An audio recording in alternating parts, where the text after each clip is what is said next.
Hello, I'm Fatima Asghar from University of California, San Diego. My co-authors are Anthony Thomas and Professor Tayana Rosing. I'll be presenting our paper, Detection of Epileptic Seizures from Surface EEG using hyperdimensional computing. Epilepsy is a serious condition that millions of people are diagnosed with. Severe seizures in epilepsy can cause serious problems like memory loss and convulsions, impairing consciousness and subsequent issues. In medical community, as far as we know, patients' brains' electrical activity, audio signals, and video EEGs are the basis of decision on a course of treatment. But long-term hospital stays and time-consuming analysis are required. Electroencephalogram records the electrical output of the brain and can be used to detect patterns of abnormal electrical activity of the brain, and therefore detect seizures. It can be either invasive, so electrodes are implanted on scalp directly, or non-invasive with surface electrodes.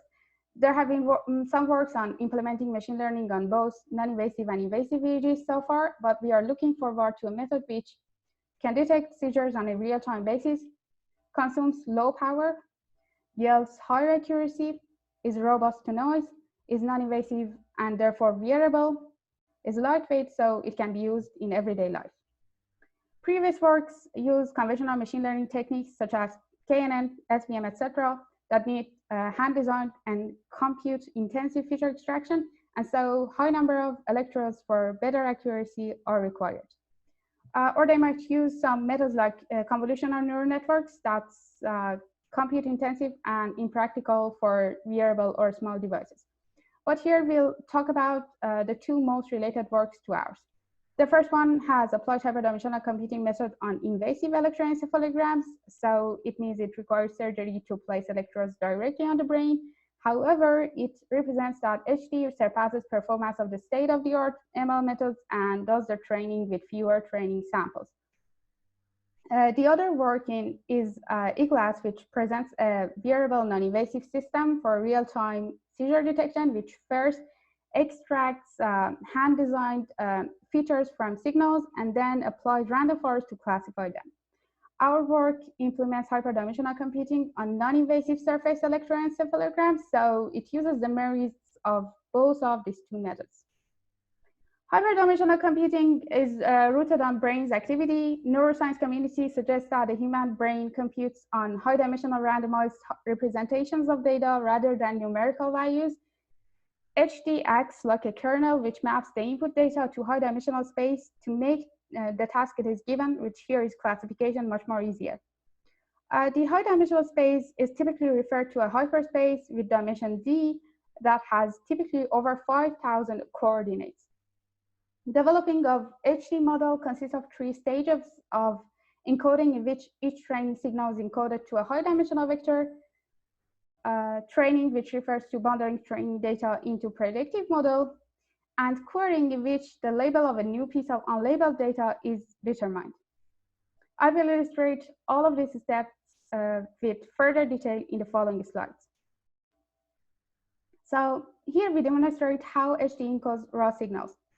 A 1-second window from an electrode is shown in the left, which consists of 256 sample points.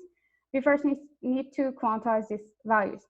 So imagine the range of these points for all signals in dataset are from -100 to +100. We want to use Q beams for quantization, and we set this Q to be 40.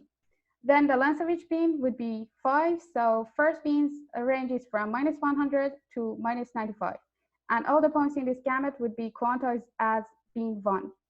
For instance, the last point in this signal is 15, which belongs to level hypervector 24. Now we need to generate a high-dimensional vector for each beam. For the first quantization beam, it would be a random bipolar vector, which consists of minus and plus ones, which dimension d. Now, in order to make L1, we need to flip d divided by 2q coordinates of the first level hypervector. So assuming d to be 10k and q to be 4t, L1 and L0 would differ in 125 coordinates. Similarly, L2 is generated by flipping 125 coordinates of L1 and so on. So by decreasing the similarity for the newly generated level hypervector, gradually the dot product between L0 and Lj would decay to 0. L0 and LQ minus 1 differ in half of their coordinates and are almost orthogonal.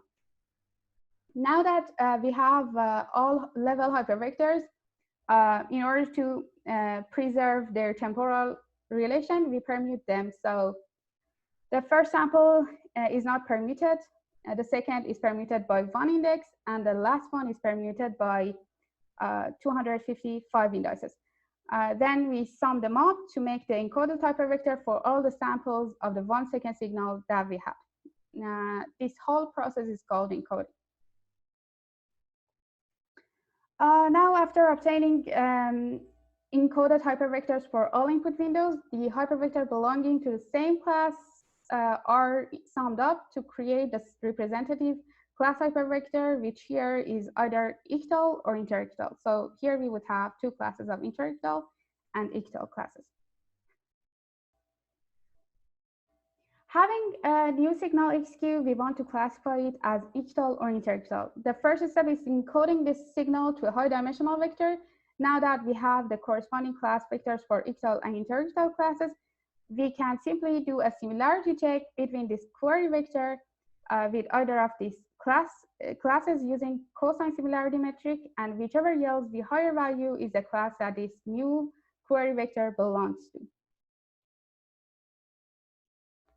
The data set that we have used here is collected by Children's Hospital of Boston and MIT that contains electroencephalogram signals from 22 subjects aging from 1.5 to 22 years old with consistent or refractory seizures, from which we have just used the signals from first 10 subjects. We just considered the data from electrodes T3 and T4, which are located on either of the temples in the standard electrical positioning system, which is shown here. To evaluate our model's performance, we use three metrics. Sensitivity indicates the ratio of correctly detected positive labels to total positive labels. Specificity indicates the ratio of correctly detected as negative or interictal labels to the whole negative labels. And performance is the geometric mean of these two metrics. And we have chosen this to be geometric mean to penalize the model if it's skewed or outputs a constant value. We compare our method's accuracy in terms of sensitivity, specificity, and performance when using 1 second windows with either of the other machine learning techniques, which are k-nearest neighbors, support vector machines, linear regression, random forest, and convolutional neural networks.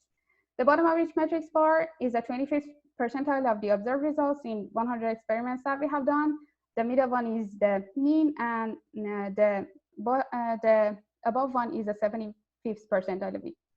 The highest baseline average performance is achieved when using CNN.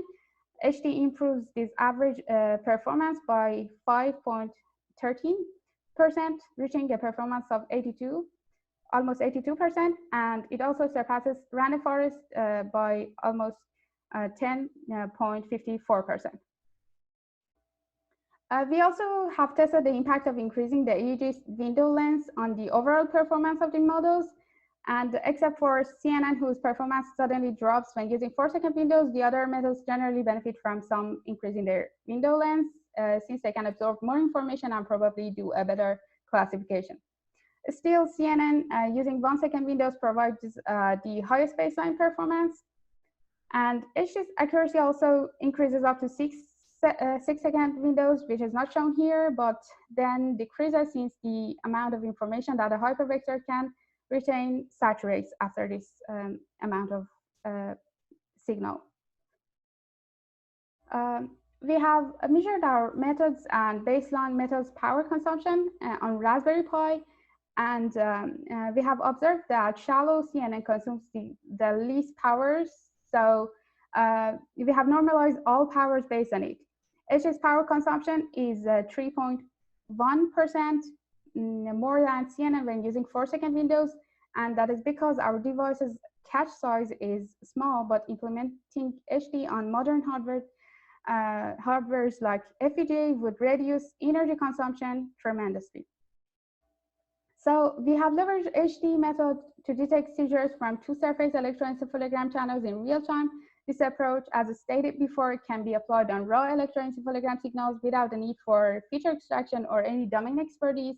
It doesn't require time-consuming and complex computations, and eliminates the need for using conspicuous or invasive EEGs.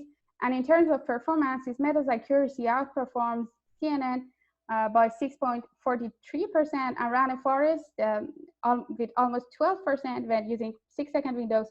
Also, its power consumption is lower or comparable in comparison to state-of-the-art ML techniques. This brings me to the end of my presentation. Thank you.